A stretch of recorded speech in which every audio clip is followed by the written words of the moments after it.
Hey, welcome back to our channel. In this video I want to show you how to private my account on X.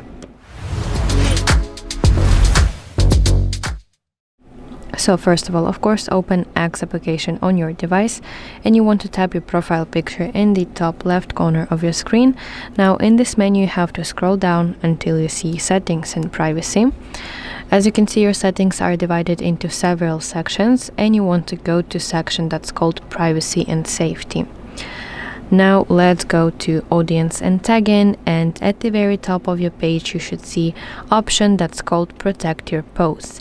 This is the feature that is responsible for making your account private. So turn this on, and from the moment that your account is private, only your current followers are able to see your posts on your page.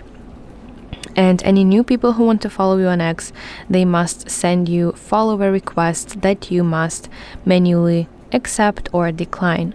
So tap your profile picture in the top left, and in this menu you have different sections.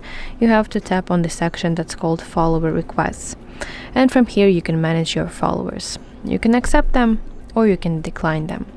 So that's it. Thank you for watching. If you found this video helpful, please like it and subscribe to our channel to see more content like this.